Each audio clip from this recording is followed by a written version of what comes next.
Un podcast Binge Audio.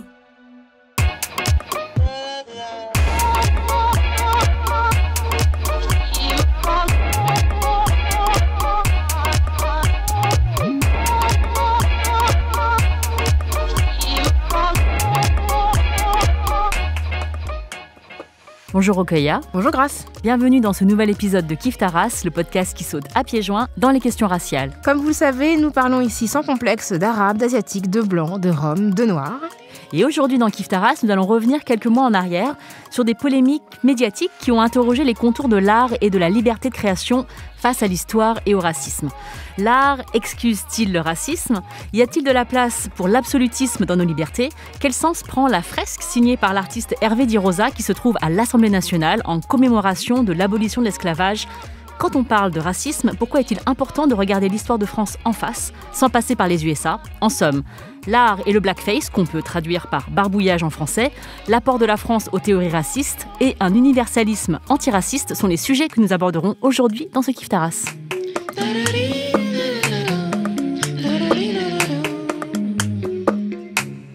Et pour en parler, nous avons invité Mame Fatou Niang qui partagera avec nous son expertise sur la question.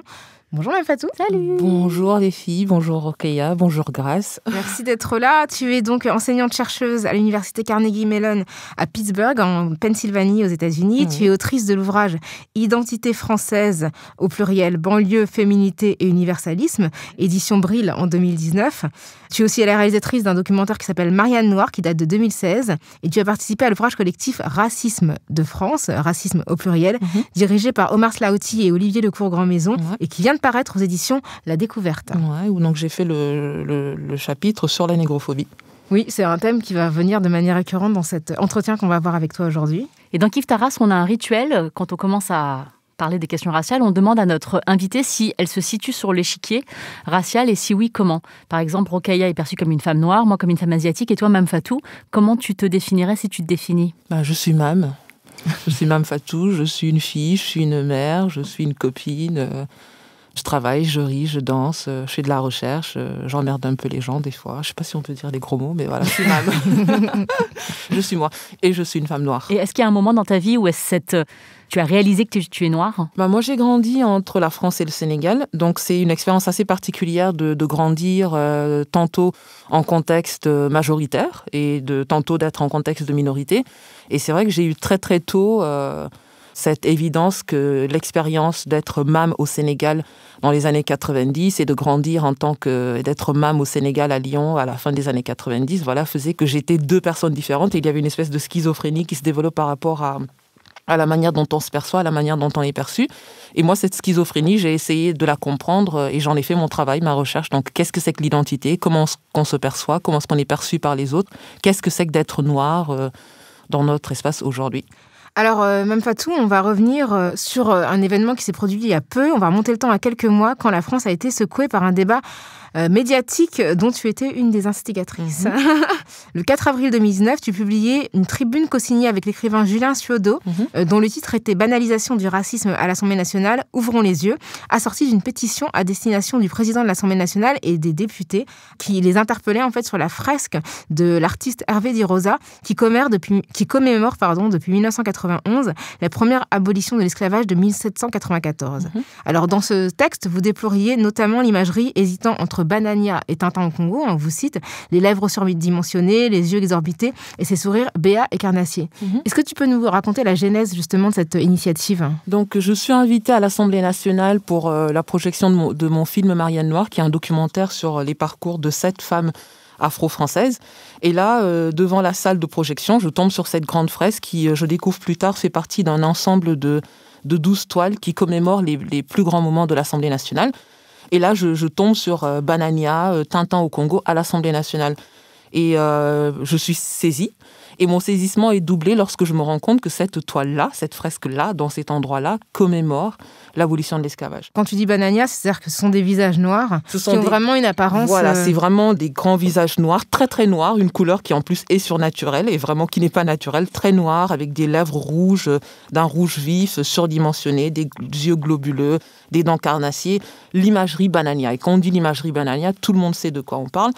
Et là, donc, avec mon ami, complice, l'écrivain et professeur Julien Siedo à Bryn Mawr, on lance cette pétition pour demander, non pas la destruction de l'œuvre, ça c'est important, mais son retrait de l'Assemblée nationale. Parce que pour nous, cette œuvre était historiquement inacceptable, elle était politiquement incompréhensible, c'était une insulte aux victimes de l'esclavage, à leurs descendants, et une insulte à la France par rapport à elle-même, parce que la France ne peut pas commémorer l'esclavage, l'histoire de l'esclavage de cette façon.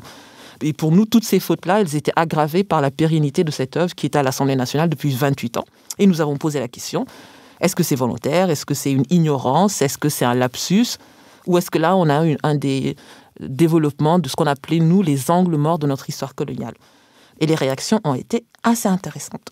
Justement, les réactions, donc, elles ne se sont pas fait attendre. On vous a accusé en retour de censure, donc je cite, de tyrannie des minorités, repentance mémorielle, business de la race et concurrence victimaire. Qu'est-ce que pour toi cela dit de la France et de notre rapport à notre histoire, notamment de l'esclavage ? Oui, non, on a tout entendu, comme tu dis. Donc, on était des terroristes intellectuels, racistes, antiracistes, ça c'est intéressant.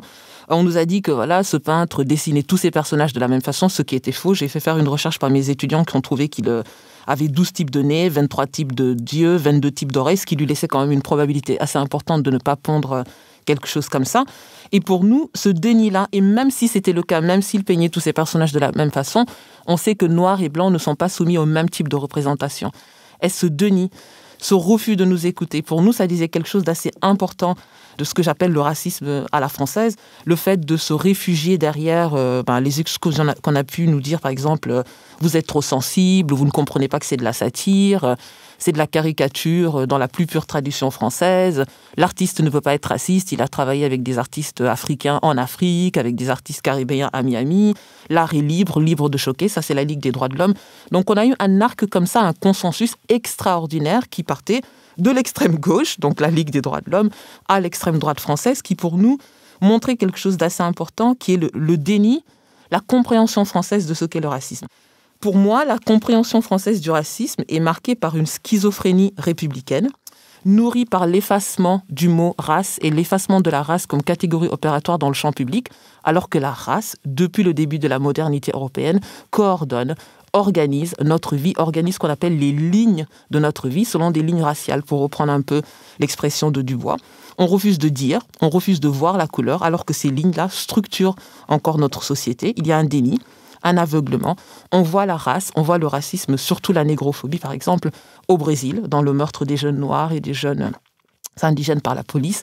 On reconnaît le racisme dans l'Amérique de Jim Crow, dans l'Amérique de Trump. On reconnaît le racisme dans l'apartheid en Afrique du Sud. On reconnaît ces mots racisme, suprématie blanche quand c'est utilisé ailleurs, mais on ne peut pas les reconnaître en France parce que en France, le racisme n'existe pas. Et on le voit dans la manière dont on nous accuse, nous, de l'importer. Donc ça, c'est quelque chose qui est extrêmement intéressant. Non seulement c'est vu comme une exportation, mais en plus une exportation qui menace la République, qui, on le sait, a terrassé ce fantôme ou ce monstre du racisme. Et en ce moment, je suis en train de travailler très vite sur un article qui s'appelle « Les trois grâces du racisme français, innocence, ignorance, arrogance ». Là, on trouve l'arc du racisme made in France. Donc l'innocence qui est l'état dans lequel le républicanisme, l'universalisme, les écoles et toutes ces institutions culturelles, musées, etc., nous maintiennent en nous coupant de notre mémoire raciale. Cette innocence devient une ignorance qui, pour moi, est quelque chose d'actif qui est entretenu. C'est passé de « je ne savais pas » l'innocence à « je ne veux pas savoir ». Et dans le cas français, cette ignorance-là se double et finit en arrogance, qui est l'arrogance arrosée par l'universalisme de « je n'ai pas besoin de savoir parce que de toute façon, ça ne peut pas exister chez moi ». Donc cette tendance à exporter, à voir un phénomène étranger et un phénomène qui est étranger et qui est importé chez nous, sape les fondations de notre républicanisme qui nous a protégés de ce racisme-là. Donc ne peut pas exister chez nous. Justement, Grâce parlait à l'instant d'un front extrêmement large qui s'est opposé à votre démarche et à la pétition. L'artiste lui-même, Hervé Di Rosa, a réagi. On va l'écouter. Le journaliste du Monde m'a appelé dimanche matin pour me demander mon avis sur cette pétition qui était sortie sur le site de l'Obs, le magazine l'Obs. Pour un dimanche matin, je dois dire que j'ai été un peu abasourdi. Après, il est vrai que je n'attendais pas à ce que ça se passe dans mon cas, mais je suis depuis plusieurs mois, même depuis plusieurs années, ce phénomène qui vient des États-Unis et qui est la racialisation, le Warner Trigging, le Warner Trigger. Vous savez, on va bientôt informer les gens, les avertir, comme quoi il y a des textes dans les romans du 19e siècle qui peuvent être offensants ou humiliants. Je suis tout ça, l'histoire de la pièce de théâtre d'Eschyle, etc. Mais j'étais vraiment surpris que cette guerre, finalement, me prenne dans ses filets, quoi. Vous avez été blessé ? Non, blessé, il ne faudrait pas dire ça. J'ai été blessé en second temps, parce que dans un premier temps, c'était l'humiliation que les gens ressentaient devant la figure noire représentée de telle manière. Déjà, pour moi, il me semble inacceptable, quelle que soit la forme, qu'elle puisse être changée, enlevée, etc. Moi, toute forme, il y a beaucoup de choses qui me blessent et qui me touchent négativement. C'est pas pour ça que je vais vouloir en faire une loi et les censurer, vous voyez. Alors, effectivement, c'est toujours ce qu'on brandit, cette idée selon laquelle on veut censurer son art et que lui est heurté comme personne de bonne moralité. Est-ce que tu dirais que c'est une particularité française de brandir les libertés individuelles en opposition aux questions relatives au progrès social et à l'antiracisme en particulier ?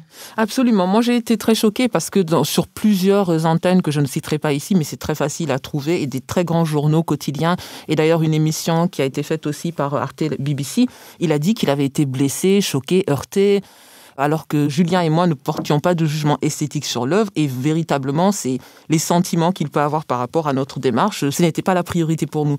Mais quand j'entends cette appréciation personnelle qu'il a être doublée par des grands organes. Je peux citer la rencontre que tu avais eue, Rokhaya, sur France Culture, lors de cette émission. Avec, l'art peut-il être raciste, ou la réponse qu'on a pu voir dans Le Monde, dans Libé, Le Figaro, la Ligue des droits de l'homme, de dire c'est de l'art. Donc à partir de là, il y a une espèce de drap qui se dépose sur cette question, et on ne peut plus, on est entre cette balance entre la liberté individuelle, il a le droit de choquer en tant qu'artiste, et cette idée que voilà, c'est de l'art, ça ne peut pas choquer.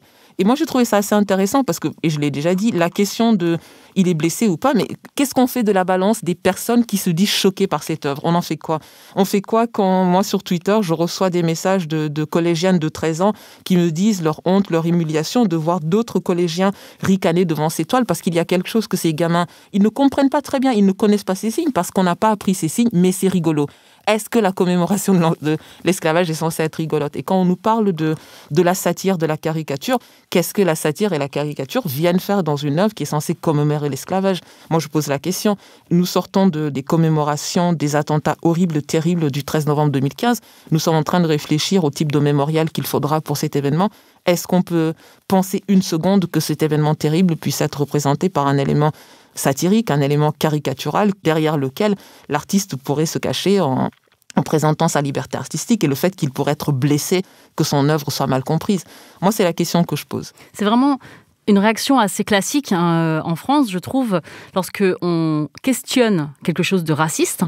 On se replie sur des questions individuelles. C'est-à-dire que là, on parle de quelque chose de collectif. Absolument. Tu poses une question collective. Et d'ailleurs, la tribune que vous avez écrite avec Julien Ciodo le 21 mai 2020, donc un an après cette première tribune, elle s'appelle « Ce tableau d'Hervé Di Rosa est-il la meilleure œuvre pour commémorer la première abolition de l'esclavage ?» Donc c'est pas une question de... On parle toujours de censure quand il s'agit de racisme. Il y a vraiment le corollaire de « Ah, on ne peut plus rien dire, ils veulent notre silence », alors que c'est quand même les personnes non blanches qui ont été réduites au silence pendant assez longtemps. Donc ce renversement est toujours assez saisissant. Absolument. Et moi, je voudrais faire un parallèle avec quelque chose que j'ai vécu il y a très peu longtemps par rapport au yellow face. Donc, c'est le black face, on va dire, pour les personnes asiatiques. Donc, le fait de grimer des personnes, de les déguiser pour singer une culture. Et ça provenait d'une publication d'un journal que je trouve plutôt engagé et d'une manière générale très allié. Il s'agit de Street Press. Et ils avaient fait un article très bien, au demeurant... par une personne concernée qui est un journaliste, sur les Roses d'Acier, qui est un syndicat de travailleuses du sexe à Belleville. Et pour illustrer cet article, ils ont choisi des illustrations de personnes à la peau jaune.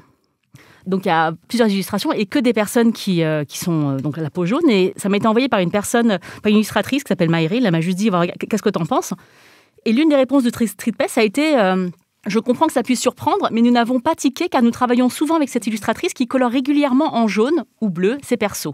Donc je les ai contactés, je leur ai dit c'est exactement la même défense que Hervé Di Rosa ou que les gens disent, c'est-à-dire que j'ai toujours fait ça, donc c'est pas raciste puisque j'avais pas l'intention de choquer. Exactement. Donc on se place encore sur le terrain très individuel de l'artiste, de défense de l'artiste, et on met de côté des revendications qui sont ceux d'une... Et même quand on veut bien faire, c'est-à-dire que la commémoration de l'esclavage, parler du quotidien de travailleuse du sexe chinoise, c'est des choses qui sont louables. Je trouve ça complètement intéressant. Et c'est le cœur de l'article que j'écris, donc les 3 grâces du racisme français, innocence, ignorance, arrogance.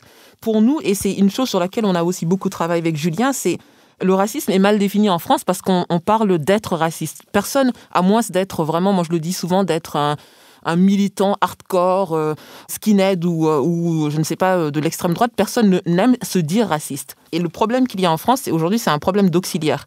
Et ce n'est pas de l'auxiliaire être qu'on doit parler, c'est de l'auxiliaire avoir. Se dire que tout le monde a du racisme et qu'on est dans un état d'innocence parce qu'on a été mal éduqué sur ces questions, c'est une question de pédagogie. Mais à part du moment où quelqu'un te dit « tu as fait quelque chose de raciste » et qu'il le pointe, ce n'est pas à toi de dire « est-ce que je pense que ». Essayer de se déplacer, et c'est ce problème qu'on a en France, de se déplacer, de se mettre à la place de l'autre qui a toujours été muté, qui a toujours été tu, et qui aujourd'hui te dit j'ai pas envie d'être peint en jaune, j'ai pas envie qu'on me blackface, et d'avoir l'humilité de se dire voilà, peut-être je ne suis pas raciste, mais j'ai du racisme en moi, et il y a des raisons historiques et culturelles à avoir ce racisme, et à partir de là, maintenant qu'on me l'a pointé, qu'est-ce que je fais pour le changer? Et c'est là qu'il y a ce problème où l'ignorance se transforme en arrogance, parce que ce n'est pas à toi de me dire ce que j'ai ou je n'ai pas. Et c'est là qu'on se trouve aujourd'hui en France, du refus de pédagogie par rapport au fait qu'aujourd'hui, on a des minorités qui ne veulent plus être dépeintes de certaines façons et qu'il va falloir que les gens le comprennent. Alors, votre prise de parole, elle fait écho à une autre polémique sur le thème de l'art et de l'antiracisme. Il s'était, à peu près à la même époque, une représentation des suppliantes d'Eschyle à la Sorbonne qui a été dénoncée par des manifestants qui protestaient contre l'usage de masques et de maquillage noir par des acteurs blancs. Il s'agit du CRAN et de l'UNEF, pour ne citer que ces organisations-là. Et dans une de tes tribunes, tu dis, mais c'est pas du tout la même revendication. En fait, tu dis, le débat qu'on souhaite avoir n'a rien à voir avec ça. Qu'est-ce que pour toi différencie ces deux? Alors, pour moi, ça n'avait rien à voir, mais on était dans le même nuage de représentation. Je partais de plusieurs exemples. En 2010, Safi Nebou met en scène L'autre Dumas, avec Gérard Depardieu, un blond aux yeux bleus qu'on va devoir noircir pour qu'il joue Dumas, petit-fils d'une esclave haïtienne. En 2015, Luc Bondy met en scène au théâtre de l'Odéon Othello, qui est l'une des rares pièces du répertoire classique européen avec un noir dans le rôle titre. Et on va prendre Philippe Torreton, qu'il va falloir noircir. Et Bondy nous dit, devant la polémique, ouais, mais on va arrêter, regardez la magnificence de la mise en scène et des acteurs, au lieu de parler de la race, n'a rien à voir dans la pièce. Quand même, Othello, c'est quand même, on parle de la différence. Et là, on retombe, pour moi, on a perdu beaucoup de temps, et on va revenir, j'espère, sur ça, sur cette tendance à botter en touche, sur cette tendance à mettre à l'extérieur, sur cette tendance à dire ça vient de l'étranger, c'est pas chez nous, qui évite l'ancrage. Par exemple, sur Eschyle, on a perdu tellement de temps aux suppléantes à dire est-ce que c'est raciste, c'est pas raciste, les masques, machin. Là où on aurait pu essayer de voir qu'est-ce que cette question disait de la France de 2019. Pourquoi Eschyle nous peint des suppléantes qui, on nous dit, sont des filles brunies par le soleil d'Égypte, qui ont la couleur de la terre du Nil, donc on sait qu'elles sont noires. Mais à son temps, il y a une raison pour laquelle il leur met des masques ou il les brunit, parce que peut-être qu'il n'avait pas d'actrice de cette carnation. Et pourquoi en 2019, alors que des actrices et des acteurs noirs galèrent à trouver du taf, à monter sur des scènes, qu'on nous dit qu'on est obligé de noircir des comédiens blancs et blancs pour jouer des rôles de noirs? Ça, c'était une question. Ça nous faisait ancrer le débat sur des questions franco-françaises au lieu de perdre un temps fou à se dire « Ah, mais Eschyle raciste, mais ces gens sont fous ».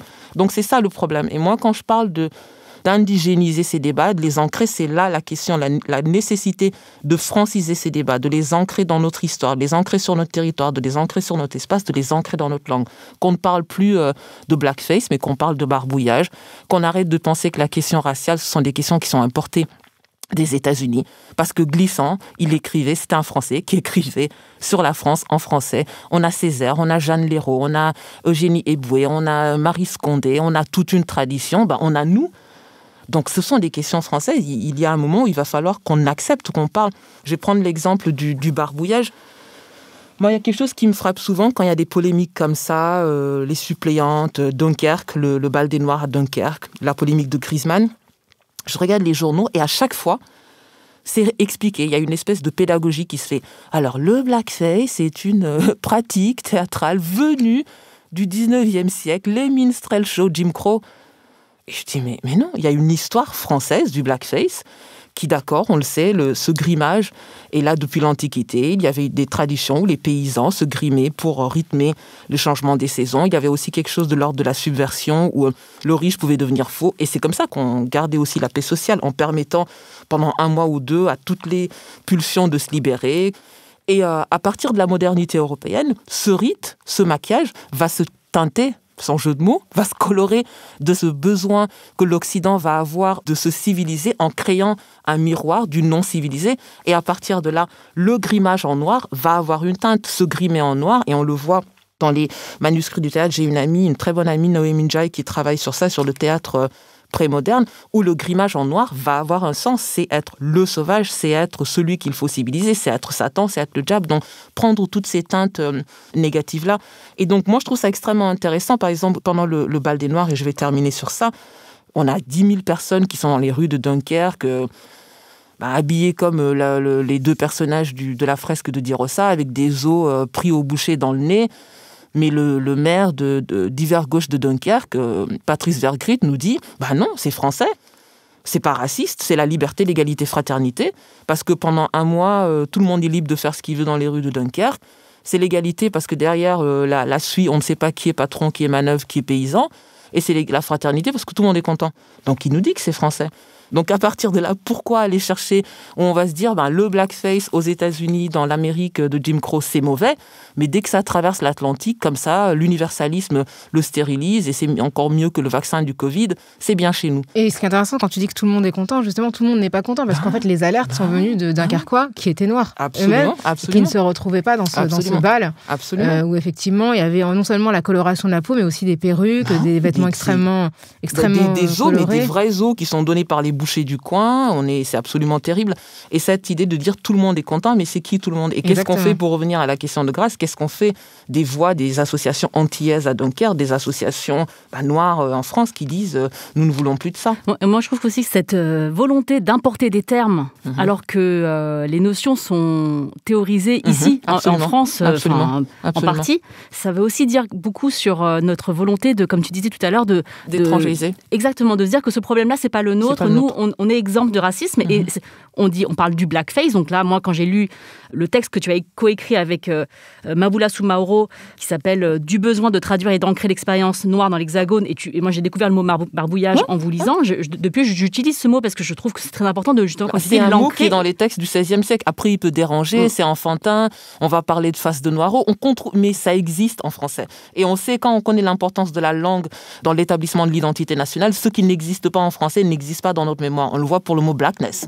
On ne veut pas. Mais même les blacks, c'est-à-dire que les noirs, quand on dit les blacks, c'est un évitement, c'est un contournement de la langue qui nous évite de se dire qu'on est raciste. Bien sûr. Mais, et de la même manière que tu parles de blackness, mais même black studies, donc les études qui portent sur les communautés noires, la pensée noire, enfin tout ce qui est lié sur les Africains ou sur les Afro-Américains, mais pas sur les Afro-Français, qui d'ailleurs est un terme condamné, parce que c'est un terme qui met en trait d'union l'identité française, dont on nous dit qu'elle est une et indivisible, elle ne peut pas être mise en trait d'union par l'ethnie, la race, la religion, etc. Et c'est quelque chose qui est assez large, parce qu'on parle de gender studies, on parle de whiteness studies, il y a aussi des concepts quand ils sont pas traduits, ceux-là ils sont pas traduits, puis il y en a qui sont traduits ou mal traduits. Donc c'est quand on parle d'affirmative action et qu'on l'appelle la discrimination positive, voilà, c'est mal traduit, ça induit quelque chose, ce n'est pas neutre.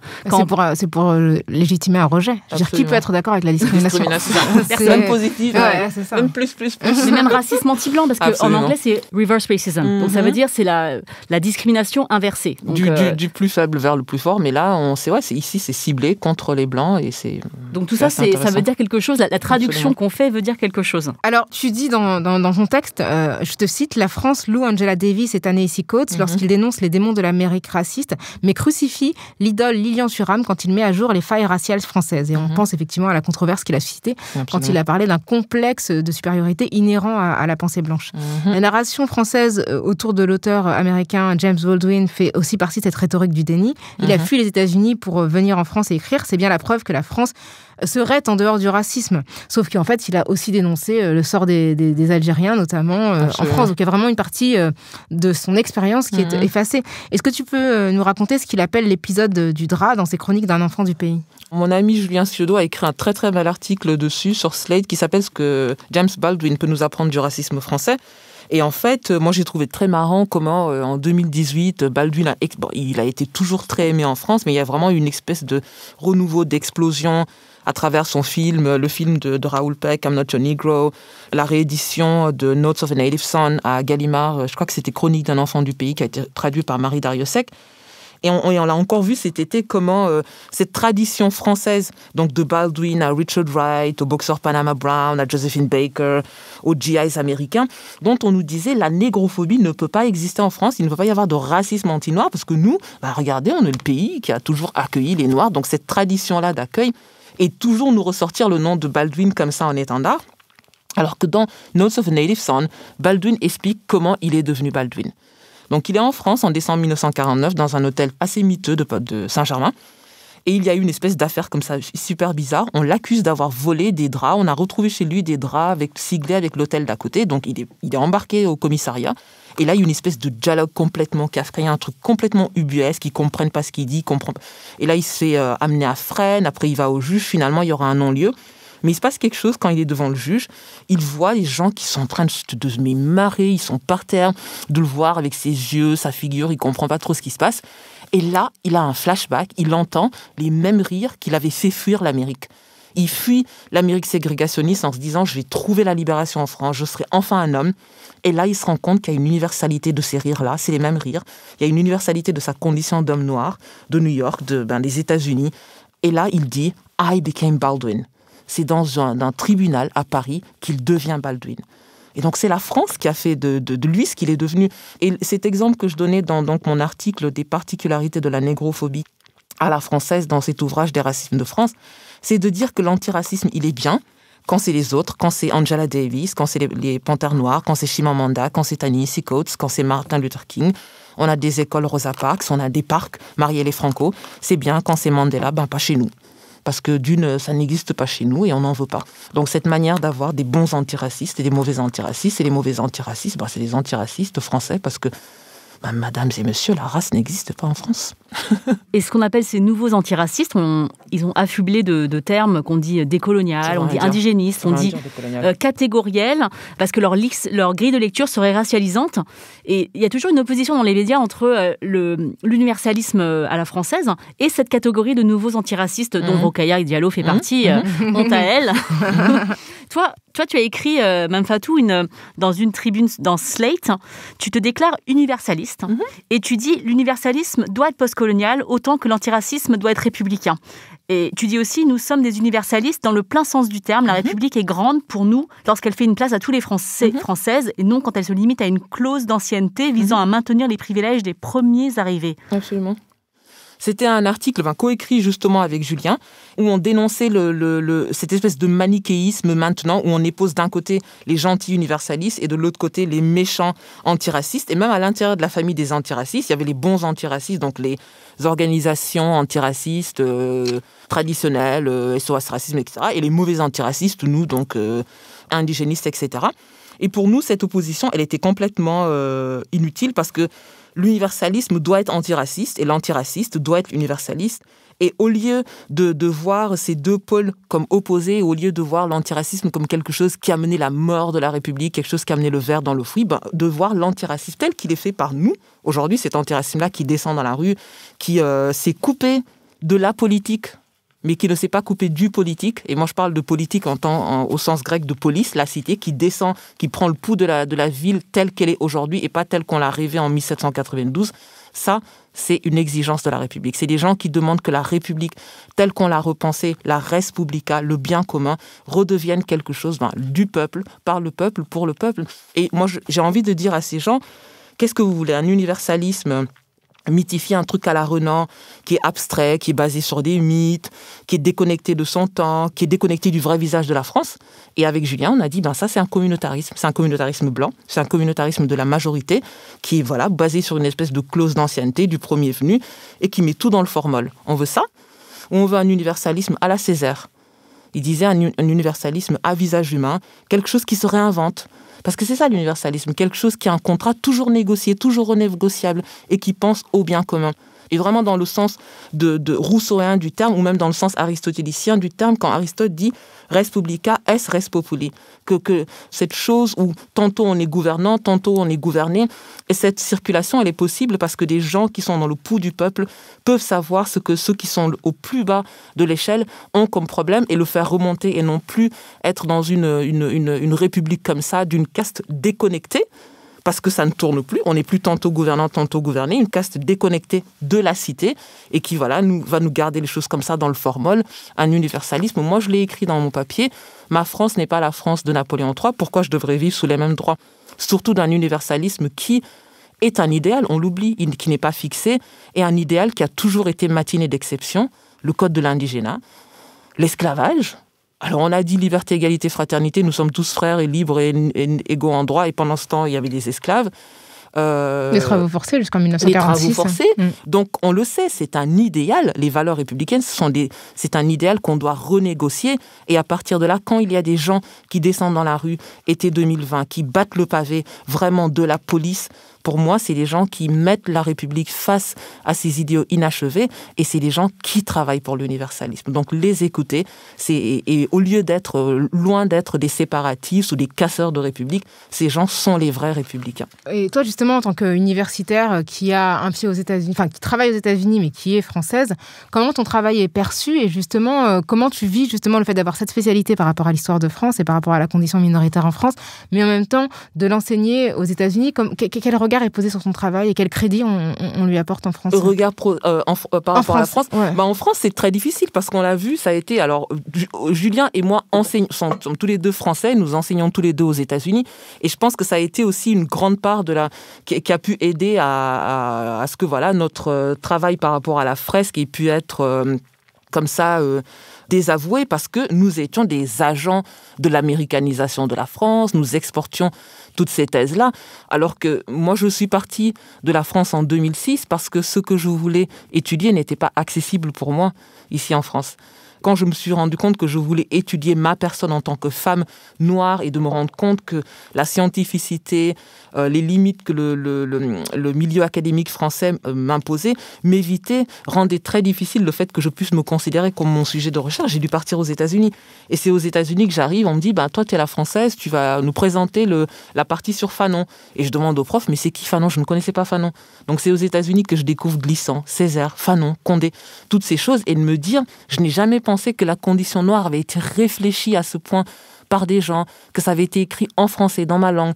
Donc les États-Unis, moi, m'ont permis d'avoir toutes ces pensées par rapport à ce que c'était d'être noir, toutes ces circulations transatlantiques autour de la condition noire qui faisaient qu'on retrouvait autant de similarités de Rio à, en Haïti, en Guadeloupe.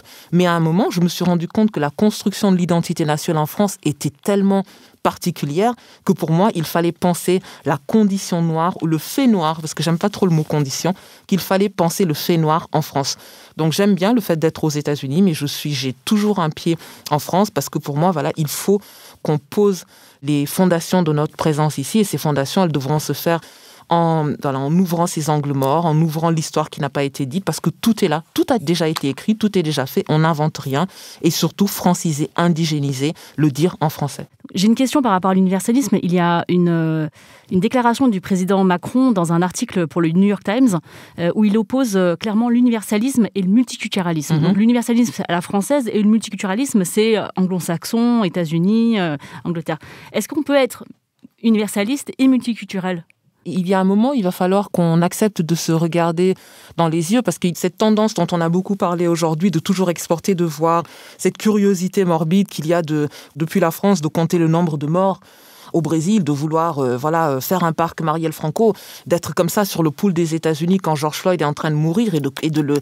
Marielle Franco, c'est une activiste, femme politique brésilienne qui a été assassinée, qui était militante des droits des LGBT et des Noirs au Brésil. Non, exactement. Donc d'avoir ce pouls comme ça sur l'étranger et de refuser, c'est ce que j'appelle avoir une longue vue sur tout ce qui se passe qui concerne les Noirs dans les autres pays. Et en fait, c'est une occupation qu'on a parce qu'on n'a pas envie de prendre un miroir et de se regarder devant soi et de se dire, mon Dieu, on est un pays multiculturel. Et donc, qu'est-ce qu'on fait ? Qu'est-ce qu'on fait de ce changement démographique ? Qu'est-ce qu'on fait ? Et c'est assez terrifiant quand on voit 1 million de personnes dans les rues au printemps, à l'été 2020, et on se dit, mais d'où vient cette France ? C'est qui cette France multiculturelle ? Des gens qui viennent nous dire, mais je suis français et je suis français et autre chose. Et il va falloir que cette double, triple, quadruple identité soit prise en compte dans la manière dont on pense à soi, dont on pense de soi, dont on pense à soi. Et pour moi, ce sont des circonlocutions. On est dans le mythe, on est dans ce que le langage peut nous dire, de se dire, voilà, on est universaliste, mais ça ne veut plus rien dire. Et là, on est dans un instant de refondation. Et cette refondation, elle va passer aussi par les mots, de pouvoir se dire que universalisme et multiculturalisme ne sont pas à mettre dos à dos. Mais le multiculturalisme, aujourd'hui, parce qu'on est de facto un pays multiculturel, notre universalisme devra passer par le multiculturalisme. Et notre multiculturalisme devra passer par l'universalisme. Donc, au lieu de mettre ces deux principes dos à dos, essayons de voir comment ils communiquent. Et on sait qu'ils communiquent parce que je suis là, franco-sénégalaise.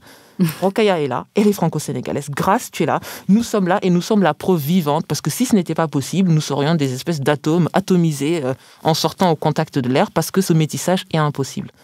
Nous sommes la preuve que c'est possible. Merci pour cette belle conclusion, Mame Fatou. Ouais, c'est la fin de ce numéro de Kif Taras avec Mame Fatou Niang. Donc, on vous recommande vraiment sa dernière contribution dans l'ouvrage Racisme de France, dirigé par Omar Slaouti et Olivier Lecourt, Grand Maison, qui est paru aux éditions La Découverte en octobre. N'hésitez pas à nous faire part de vos opinions sur l'échange que nous venons de mener. Si vous êtes universaliste, multiculturaliste, franco X ou Y, ou au contraire, si vous pensez que la France est un bloc universel qui ne peut pas s'enrichir d'autre chose, voilà, vous êtes les bienvenus. Vous pouvez effectivement nous faire parvenir vos commentaires. Alors sur kiftaras@binge.audio ou nous contacter sur les réseaux sociaux avec le hashtag Kiftaras. On a maintenant une page un compte Instagram. Kiftaras est un podcast produit par Binge Audio et réalisé par Adèle Itel El Madani. Merci à Camille Regache et à Naomi Titi pour l'édition. On se retrouve très vite pour une nouvelle plongée dans les questions raciales. Merci Rokhaya. Merci Grace. Merci Mame Fatou. Merci à vous deux. C'était un plaisir.